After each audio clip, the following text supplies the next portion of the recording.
Olá, aqui quem fala é o professor Kaique e na aula de hoje nós daremos início a probabilidades. Esse módulo, na verdade, esse assunto, desculpa, é dividido em 2 módulos e a gente vai falar um pouquinho dele depois num terceiro módulo que é um módulo de revisão e a gente vai fazer revisão justamente dos dois módulos da teoria, né, pertinente aos 2 módulos. Então teremos 3 módulos no total falando de probabilidades, beleza?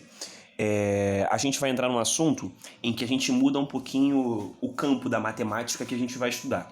Porque tudo que a gente estudava até então, inclusive quando a gente fala lá na física, né, das equações e tudo mais, a gente fala que na matemática a gente trabalha no campo determinístico e agora a gente vai passar para o campo probabilístico. Então, antes de começar meio que uma espécie de explicação mesmo, né, do que é a parte da probabilidade pra gente, eu queria começar com vocês falando o que vai acontecer na aula de hoje. Então, a aula de hoje ela vai ficar dividida em 2 tópicos, e o tópico 2 ele vai ter 4 subtópicos. Então, se você considerar subtópicos um tópico também, um tópico menor, né? Então, um total de 5 tópicos, mas são bem breves, você vai ver. E boa parte das coisas que você vai ver aqui, se você, uma vez que não, né, se você não souber, né, nunca tenha visto isso, eu acho que o máximo que pode acontecer é isso, ou ali uma coisa ou outra que você vai ser levado pela intuição. Eu acho que é uma aula bem intuitiva, tá? Quanto à importância dela, eu acho que ela é muito, muito importante mesmo, assim, sobretudo quando a gente fala da prova da UERJ, tá? Então, se você é de específico ou não, essa aula de probabilidade ela é muito importante para todas as provas. O UERJ, exame de qualificação, tem um nível muito parecido com o exame discursivo, ou seja, a galera de específica. A probabilidade e combinatória, que foi o módulo os módulos que passaram, são módulos em que, por exemplo, a cobrança ela vai se dar de uma maneira no mesmo nível, assim, qualificação e discursivo. Agora, para o Enem, eu acho que já a probabilidade é uma parada mais tranquila, assim. Geralmente, vou mostrar isso para vocês, são questões mais de boa, assim, de se fazer, tá? Não que não possa ficar difícil, é que geralmente é cobrada de maneira fácil. Bom, a gente também vai ter uma espécie de observação quanto a algumas coisas que a gente pode já marcar assim, como importantes dentro da aula. Então, mais do que os tópicos, eu acho que eu ainda ofereço para vocês 2 observações, já tem uma aqui e tem mais uma na frente. Então, falei de tudo o que vai acontecer, da importância da aula de hoje, né? Então, eu queria começar falando da aula de hoje. Vamos lá? Então, se prepara aí. Eu queria começar a aula de hoje justamente no ponto do seguinte, esse lance, né, que eu estava falando do campo da matemática que vai mudar. Tudo que a gente estava estudando até então fazia parte do campo da matemática que a gente chama de método determinístico, ou campo determinístico. Ou seja, qualquer determinístico, qualquer ocorrência de evento, né, qualquer coisa que venha a ocorrer dentro do método determinístico é uma coisa em que você já sabe o que vai acontecer ao final. Tipo assim, quando a gente fala lá na física, eu vou abandonar uma bolinha de 1 metro de altura e quero saber com qual velocidade que ela vai atingir o solo.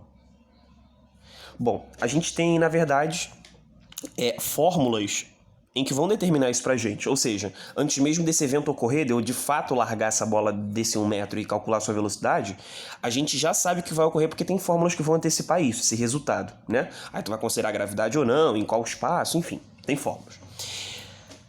O método que a gente vai dar entrada hoje é o método probabilístico.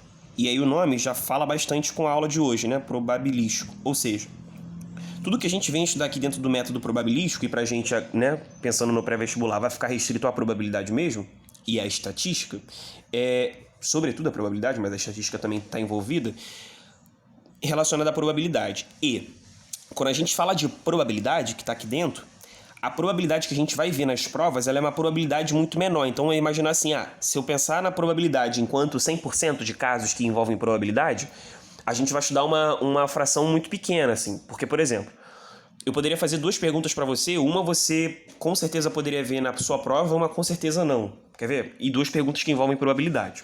Exemplo. Qual é a probabilidade de um de nós que faz, né? Um de nós fazemos parte do pré-vestibular do Conquista nesse ano. Então, tem um grupo de alunos que fazem parte do pré-vestibular no Conquista desse ano. Seja intensivo, extensivo, enfim, independente da idade, tem pessoas que fazem parte. Qual é a probabilidade de uma pessoa desse grupo estar, sei lá, casada daqui a 10 anos? Uma pergunta. É uma pergunta. Quero saber qual é a probabilidade da gente ter isso. Beleza. Uma outra pergunta poderia ser assim. Na mesma turma de alunos, né, no mesmo somatório de turmas, né, no mesmo somatório de alunos, todos os alunos do pré-vestibular do Conquista, Qual é a probabilidade de eu retirar uma pessoa e essa pessoa se identificar no pertencente, deixa eu ver, pertencente a uma pessoa que se identifica com o Flamengo, digamos assim. A probabilidade de tirar um torcedor do Flamengo desse grupo de pessoas.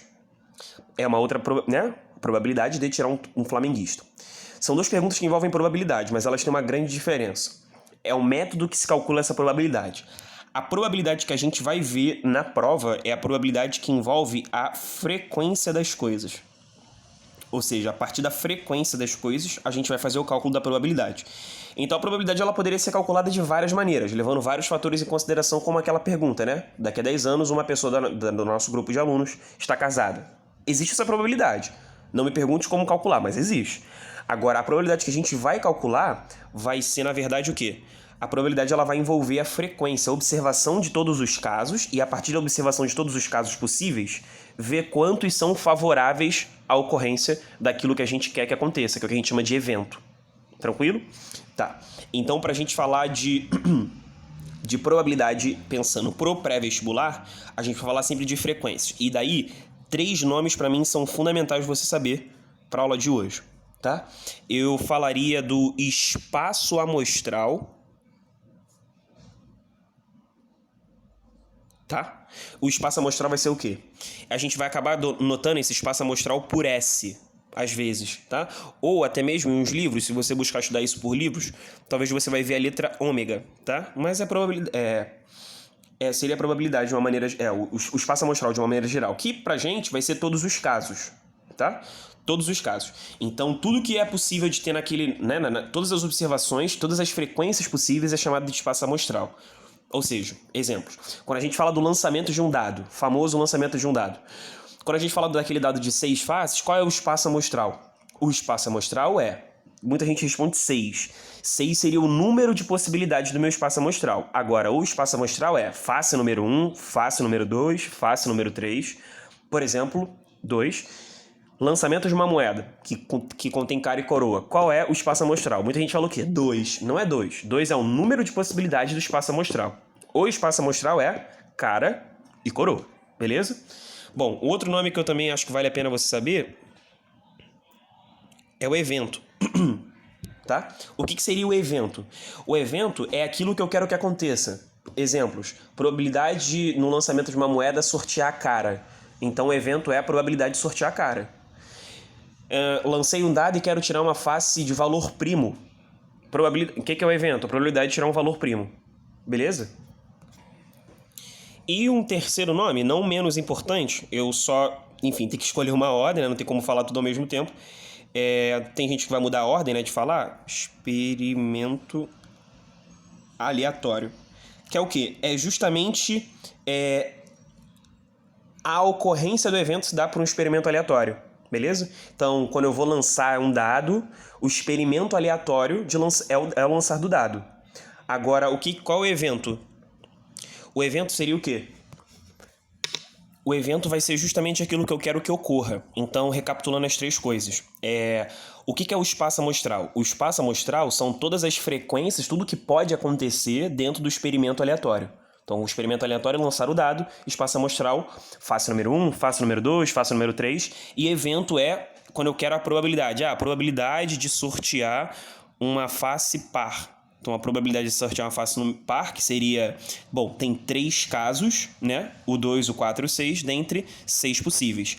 É dessa maneira que a gente vai calcular a probabilidade no vestibular, tá? A partir da frequência, a partir da comparação da fração entre número de casos favoráveis para a ocorrência daquele evento, ou seja, probabilidade de sortear uma face par. Então, a gente vai ver o número de faces pares que existem ali e comparar com o número do espaço amostral. S de space, né? Aquela famosa relação muito próxima entre Brasil e língua inglesa.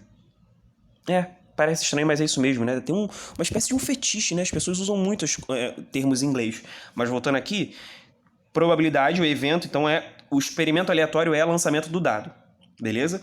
O que é o espaço amostral? Face número 1, número 2, número 3, número 4, número 5 e número 6. Agora, é diferente de N de S. Se liga nisso. O que é N de S? No dado é o 6. N de S do dado Ou seja, número de possibilidades do espaço amostral.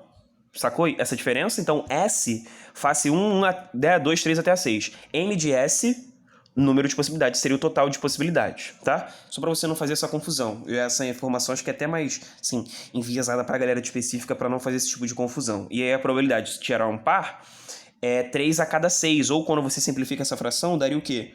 1 a cada 2. Então, a cada 2 lançamentos é mais provável, a esperança que nós temos é que saia uma face par. Então, é muito importante que, por exemplo, que uma coisa aconteça. Relaxa, tá? Tudo isso aqui que eu tô colocando, eu vou colocar num espaço depois mais formalizado. É muito necessário que esse espaço amostral seja o que a gente chama de equiprovável, tá? Depois eu vou te mostrar que, na verdade, dá para burlar isso, mas a princípio, essa forma de calcular a probabilidade que a gente está fazendo é o quê? É pensando no espaço amostral equiprovável. Equiprovável, em outras palavras, é todo mundo ter a mesma chance de sair. Iguais chances. Então é o que a gente às vezes chama atenção. Um lançamento de um dado não viciado, uma moeda não viciada, né? Não esteja viciada a tender mais para um valor ou para um evento do que para outro. Então todos os eventos aí são equiprováveis, beleza? Iguais chances. Tudo bem? Eu vou anotar tudo isso aqui, ó, numa parte mais formal. Então, por definição, a probabilidade de ocorrência de um evento A, então A aqui, evento,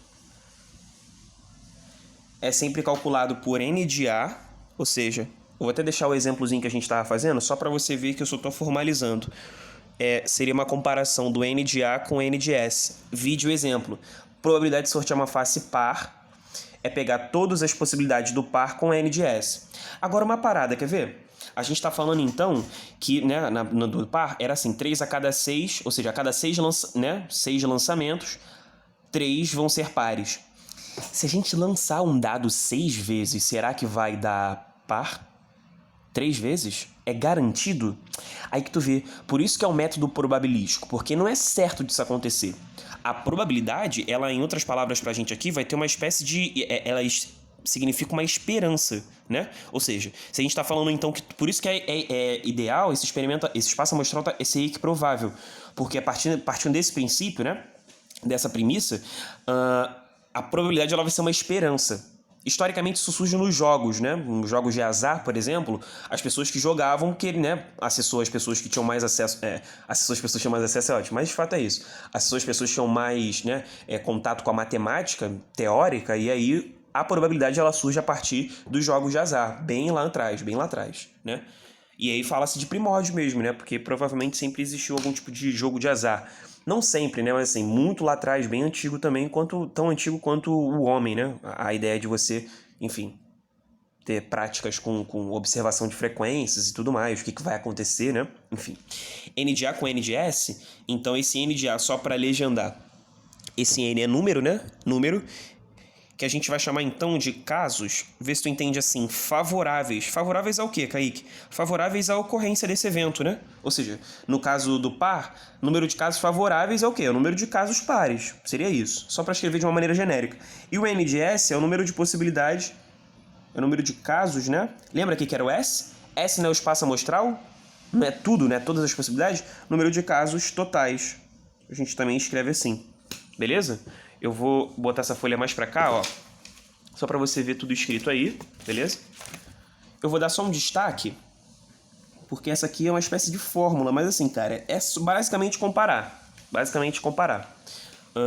Beleza. Então aqui, evento, assim como A, né? Aqui, ó.